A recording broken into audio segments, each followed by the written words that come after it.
actually just got done filming the previously uploaded video just a few minutes ago.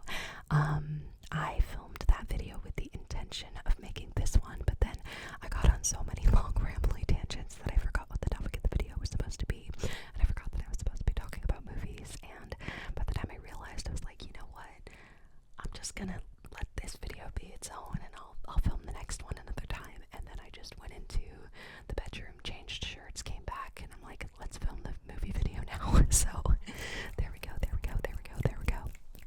I just didn't want to have two videos that were like back to back with me wearing the same outfit, back to back. So anywho, I've been wanting to make a movie video for a little while now, and this one is going to be particularly quick, just because I have work in like an hour, so I've gotta go chop. But I never really talk about my love for movies on this channel. I think the only video that I've made relating to movies was my movie poster collection video, just showcasing like my partner and I's collection of posters. But I also filmed that right before I had to go to work, and so it was very like chop. I feel like at some point I need to do a video where I'm actually like relaxed, I have enough time to film something, and I don't have to like speedball it, but that's okay. I don't talk about how much I love movies on here very much, but I am a very avid film lover.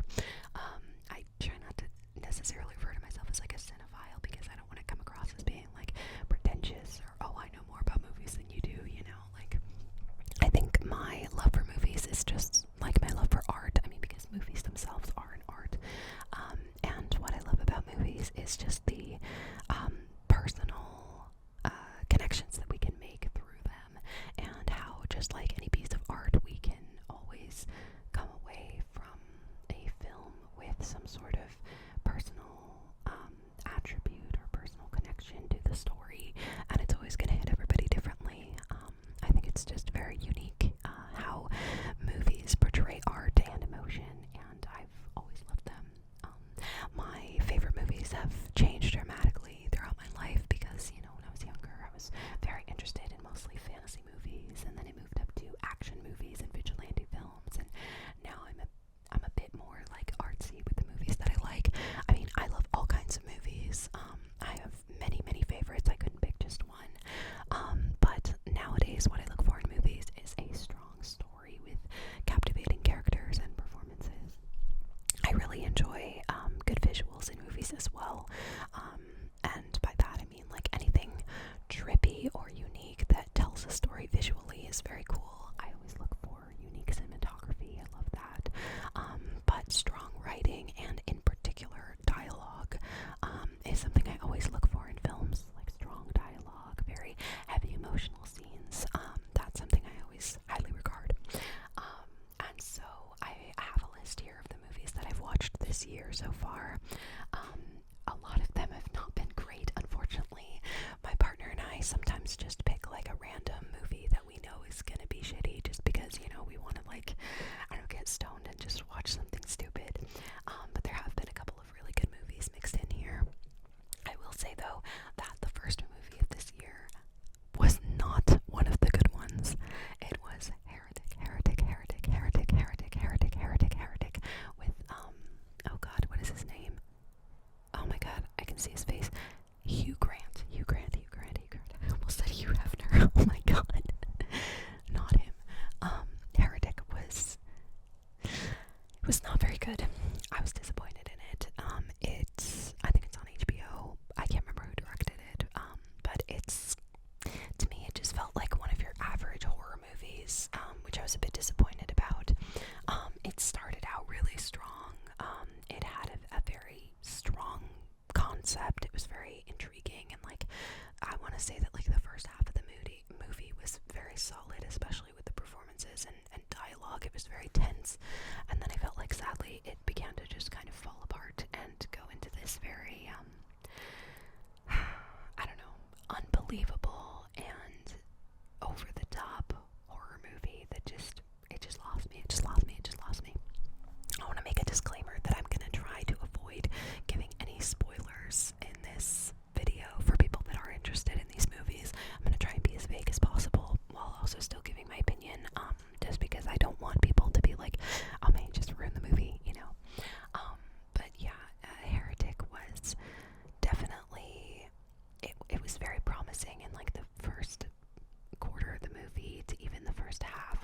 was getting pretty excited about where it was gonna go, and then I felt like it just sort of fell apart, and it had a lot of very unbelievable moments where I'm like, okay, you just completely pulled me out of the story, unfortunately. So yeah, that was a miss for me. Then we watched National Lampoon's Christmas Vacation. We watched it like a week after Christmas because our friends got together with us for like a Christmas celebration since we'd all been out of town for the holidays, and we wanted to get together and have like a little friends Christmas. And one of our friends had never seen Christmas Vacation, and so we were like, okay, you need to see it. Although me, I was like, I don't really want to watch this movie again. And I'll be honest, it was not great. I just really don't enjoy Chevy Chase much at all. The main performance that I enjoy him in is in Community, when he's constantly being lambasted by the rest of the crew, just because he is an asshole. I mean, Chevy Chase is like a proven asshole, you know? And so it's really hard for me to sympathize with him or empathize with him when I'm watching him in movies, in particular like Christmas Vacation or just any of the vacation movies where he's treating his wife like shit the entire time. And, you know, I mean, one could chalk it up to, oh, it was the 80s, you know, it was fine, but at the same time, it's just, there's so much about those movies that drive me nuts. I think there are definitely some funny moments in them, but just overall, the morals do tend to get to me. Like, I have a hard time with it, where, like, I totally understand that, like, a different time, you know, different humor and different viewpoints on, like, women and stuff, but it is really hard to, like, appreciate a family movie, you know, even if it's, like, a raunchy comedy, but, like, appreciate this family movie where, like, the dad is just constantly lusting after other women when he has, like, this really sweet and really attractive wife, where, like, what are you doing, dude? What are you doing? It's just, I don't find it funny, you know, it gets to me. It's silly, so I feel like Christmas Vacation is just not it. It's just very dated, you know, and some of the jokes are really good. Honestly, some of the best humor comes from, like, Cousin Eddie. I think he's really funny. I think, what's his name? Is it Randy Quaid, I think? But yeah, he's really funny in it. And, like, the grandparents are hilarious, you know, like, when are we gonna open presents? They're talking about presents. There's some nostalgia there, but God, I just really hate Chevy Chase because he's such a dick, and it shows in everything that he performs in. So there's my opinion on that. Uncle Buck. Great movie. Near perfect film. Absolutely love it. One of the few John Hughes movies that isn't creepy and pervy as hell. I've had some serious issues with John Hughes throughout my life because that's one that I can't just chalk up to being like the 80s or a different time. This guy is a creep. Like, I'm gonna have some bold opinions in this video, but it's true. Like, he is a creep. Like, you can't make movies about teenagers and how all they should be doing is having sex and tell me that you're not a creep. Because, like, you look at movies like 16 Candles, and basically the whole movies are trying to get laid the whole time. And then, you know, you look at Breakfast Club, and they take all these characters that are like these strong female characters from the start, and then they just turn them into these objects that are prizes for the male characters to win. And it just bugs me. A lot of my issues with some of these movies come down to sexism, so I do apologize if that bothers you, but, you know, like, it's just, it pulls me out of movies. I don't like seeing women being used as tools in movies. Same thing as I don't like seeing men being used as tools. I mean, I don't like seeing anybody be used in movies as, like, a plot device. I think it's just weak, and it just annoys me, like, when a character just doesn't have any substance and it's just based on, you know, them being a man or a woman or a wife or husband or whatever, you know, like, I need more depth to the characters than that. And Uncle Buck is thankfully a good example of John Hughes' writing, where it felt like a very wholesome film. I love that movie. I've seen it so many times since I was a kid. John Candy is hilarious. The whole cast of that movie is great. Just really seals the deal of that being like this very awkward, uncomfortable yet wholesome film where, like, you feel everything. It's great. And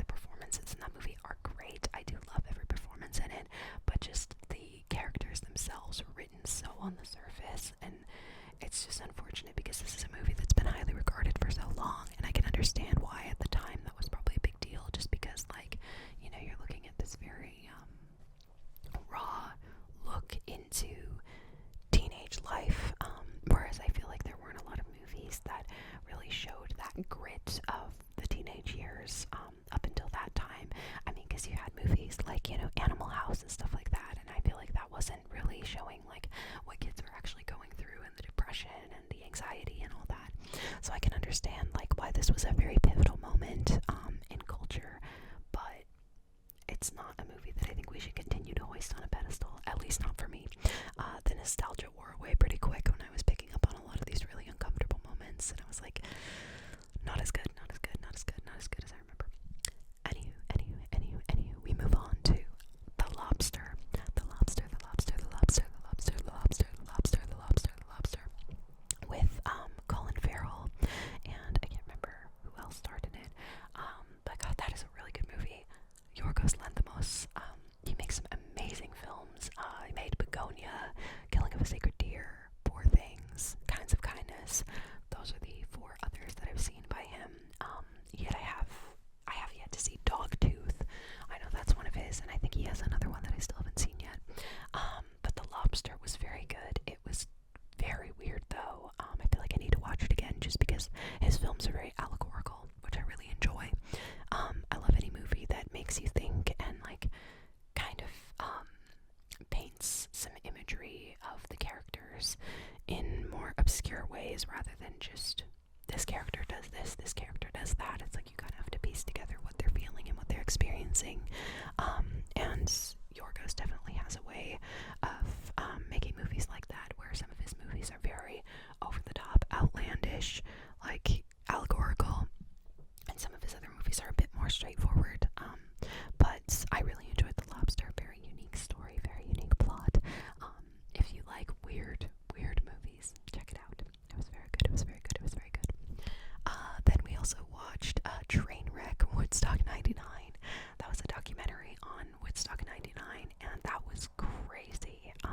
That was a very interesting story to finally hear in full, just because I had no idea what the whole bugaboo was about Woodstock 99. I always heard that it erupted into riots and stuff, but I never knew where that stemmed from. And then, you know, watching that documentary, it's crazy to see like how the crowd was impartial, justified in them flipping out and attacking, you know, all the people that organized this event, because there were a lot of really fucked up people in that crowd for sure. Like there was a lot of really messed up stuff going on, and a really bad crowd, I think. But at the same time, the event organizers were very, very greedy and were pinching pennies on some really poor things.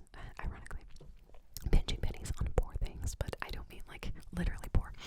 I just mean like they were so focused on saving as much money as they could from the event that they were not focused on making sure that like food was affordable, or giving everybody clean water, or making sure that the event itself was clean and that there were like safe living conditions. Like the place was a shithole. It was really sad, and like they were overcharging everybody for food and water, like I said, and they had the entire campground set up on like pavement, like on an Air Force base. It was crazy. It was like the blazing hot summer, and there was no shade, and they just were not taking care of their people at all. And so I feel like it was somewhat justified that everybody erupted into this mayhem and chaos at some point or another.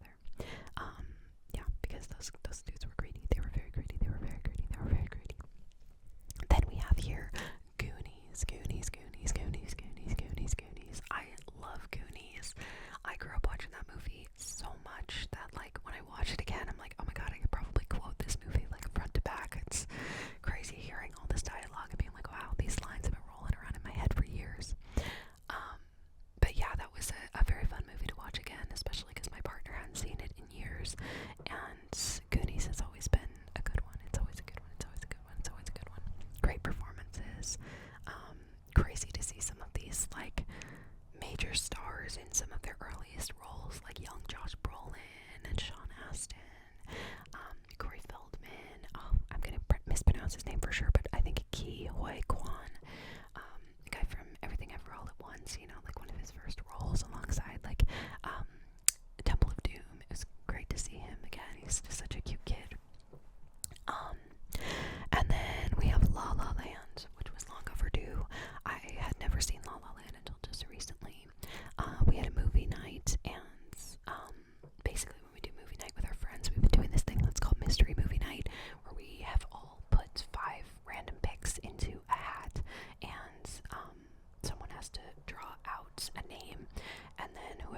set the movie up on the screen while everyone's in the other room. Everyone comes back, and then we start watching it, and it's a mystery what it's going to be.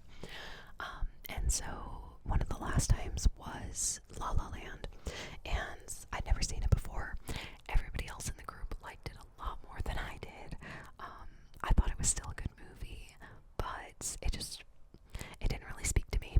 I liked some of the music in it, but I'm just not a huge fan of musicals, to be honest. It's not really my ballpark. But the performances were really good. The choreography was great. I loved the cinematography as well because it was very artsy. A lot of cool visuals with the colors and everything. But yeah, overall it just didn't really do much for me, unfortunately. Then we ended up watching Mickey 17, which was very good. I really enjoyed that. That's a Bong Joon-ho film.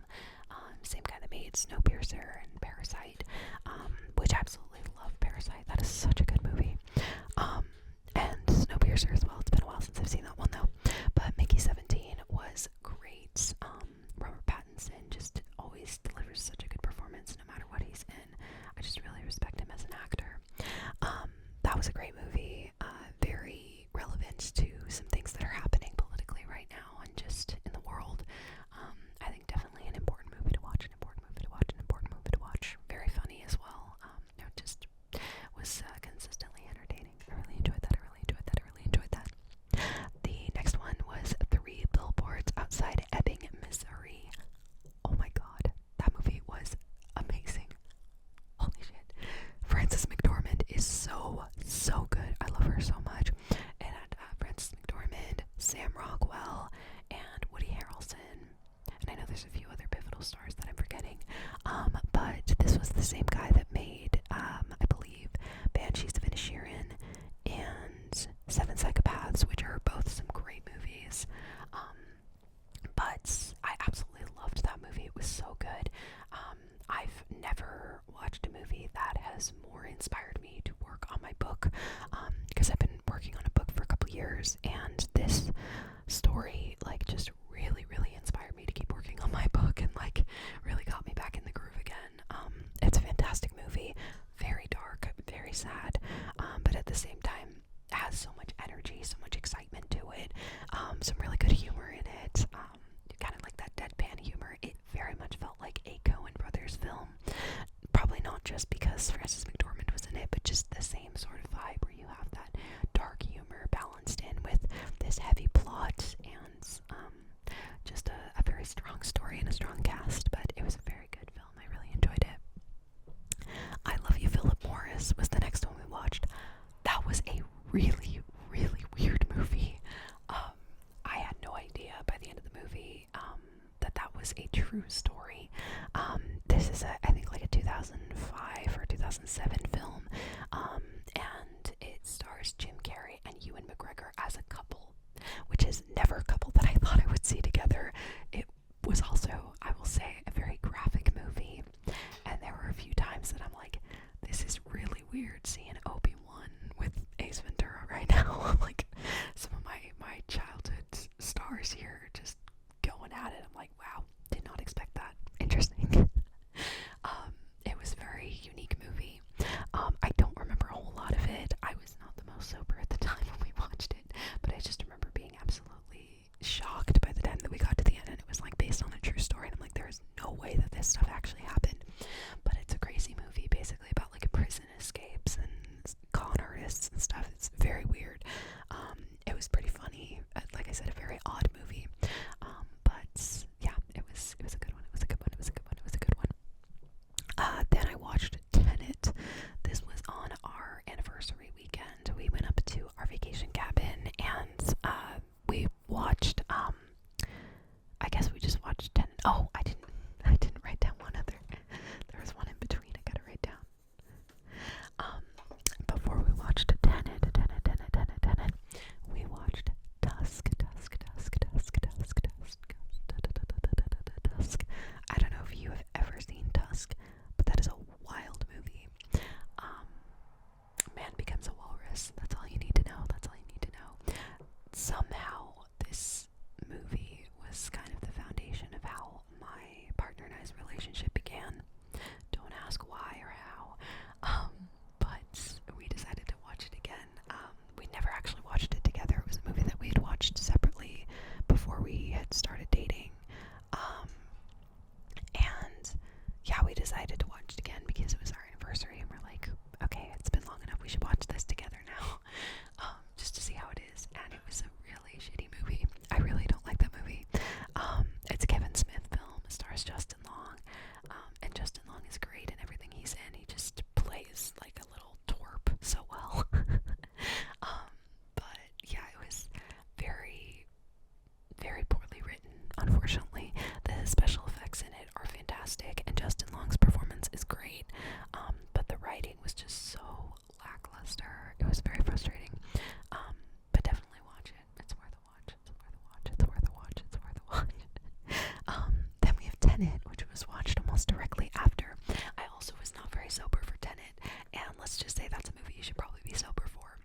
there are some wild concepts in it. Christopher Nolan is crazy. This guy plays with time like nobody's business. And so yeah, I really enjoyed watching Tenet. It was very good, very cool concept. I have no idea how this guy filmed it. I'm not gonna say what the concept of the film is, just because I think that everybody should go into that blind if you haven't heard about it or you haven't seen it already. But yeah, that was a crazy movie. And I really enjoyed it. Although I will say that the main female character in it, I did not feel was written very well. Actually, I saw a post about Christopher Nolan and how someone said that apparently Christopher Nolan thinks that emotional depth for characters just consists of them having a wife and kids. And I'm like, yeah, that sounds about right, because then you got, like, you know, Inception and Oppenheimer, you know, and like, I just didn't feel that the female lead in Tenet was very well written, because I didn't really give a shit whether or not she was gonna live or die throughout the whole movie, and that feels really important to care about if this is a character he wants me to care about. But she just had no emotional depth, and it felt like really her only character attribute was hating her husband, and I'm like, okay, Christopher, come on, man, we can have some more substance there, we can have some more substance, we can have some more substance. I don't know why I can't say substance. But nonetheless, it was still a very cool movie, especially how it was filmed. Like I said, I have no idea, but it was a mind trip, that's for sure. Then Sicario, I think I'm saying that right, Sicario. Sicario, we watched that on our last movie night. That was on Saturday, and that was interesting. Very cool movie, very well filmed, so well shot. Oh my god, it was a really pretty movie. But yeah, that was a weird one. It was messed up, about like the Mexican drug cartel. Oh god, who was it? Josh Brolin again, Emily Blunt, and Benicio del Toro.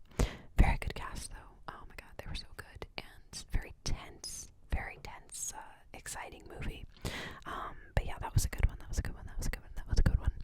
And then the last one that we just watched was called Die My Love. We watched that last night, and no, I did not like it. I really thought I was gonna like it, but unfortunately it was kind of the same problem, which is not giving characters enough emotional depth. And I just didn't feel that like the characters made that much sense, to be honest. Basically, Die My Love, it stars Robert Pattinson and Jennifer Lawrence, who did great in it, by the way. Both of them were just fantastic. Sissy Spacek's also in it, which I haven't seen her in anything in years. But yeah, it was an interesting concept. Basically just exploring a woman's distress in her relationship with her baby and just with herself and her home life. But it was one of those movies where it just felt like lady's going crazy because of a man, you know, or like postpartum, she's crazy. Like, that's how it felt. It was all